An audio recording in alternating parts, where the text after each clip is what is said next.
بينزل بمفتاحين، مفتاح للفرن ومفتاح للشوايه، يعني تقدر تشغل الاتنين مع بعض في نفس الوقت. البوتاجاز اللي معانا دوت عرضه متر في 60 سنتي، ده جليم جاز الايطالي، بينزل فيه منه كمان 120 سنتي. البوتاجاز اللي معانا ده خاماته كلها ايطالي بالكامل، عيون، مفاتيح، حاجه كفاءه الاستانلس كمان نفسها جميله جدا وخامه نظيفه جدا. اشعال ذاتي في الاكره، امان كامل، كل الميزات تلاقي فيه. في مروحه تبريد، مروحه توزيع، وده اللي هنعرفه ان شاء الله في الفيديو ده. لو جينا شفنا خامه الاكره نفسها، الزرها بتاعها طويل، مفتاح جوه خالص تحت العازل، وكمان الخامه الاكره اللي هي دي الاكره بتاعت المفتاح من البقلايط، يعني دي مش هتسيح من السخونيه، وكمان تحت منها مروحه تبريد. لو شفنا الحوامل هتلاقيها محمله وتقيله، تبقى تقيله شويه في شيلتها، تخلي بالك منها، بس محمله ونظيفه جدا.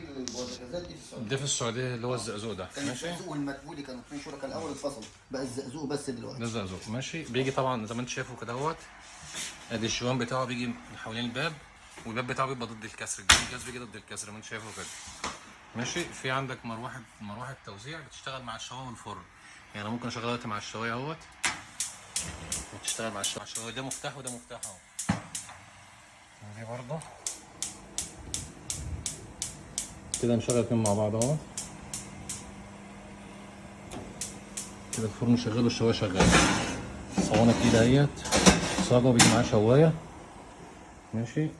طبقه العزل المنديل اللي بره ديت 11 سم، انا وريتها لك من شويه اهيت. فما تقلقش من الجناب والستايل بتاع المطبخ، وما تقلقش من الحاجات دي خالص. تلاقي فيه جنب اهو طبقه كبيره خالص، ماشي. واخد طبقه ستانلس زي ما انت شايف، الازاز واخد طبقه ستانلس بشكل اهوت محملاه، وعظم اهو زي ما انت شايف بيبقى جاي عظم جامد. ده جليم جاز اهو، الموديل بتاعه برضه بس عليه اهوت، ده الموديل بتاعه،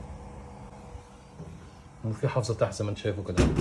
والمروحه التبريد دي طبعا بتشتغل بعد شويه، بتطلع هواء تبرد مفاتيح فيه مروحه تبريد هنا. وده سيخ الشوايه، وده تايمر وساعه عادي مفيش مشكله. ما فيهوش هنا خرام تبريد تخش فيها زيوت جوه زي ما بتشوف في البوتاجاز اللي انا قلت لك عليه، تخش تسد بقى الحاجات اللي جوه تملى زيوت وكده. لا، هنا مقفلينه زي البلت ان، مفيش هنا فتحات تخش. هنا التهويه بتاعته من ورا وعاليه هنا، ماشي. الفرن بيبقى فيه الدرجات 240 وميكس هنا.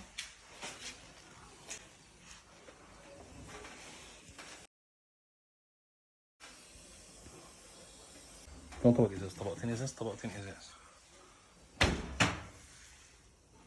عشان الفرن مش عايز تعمل حاجه كده.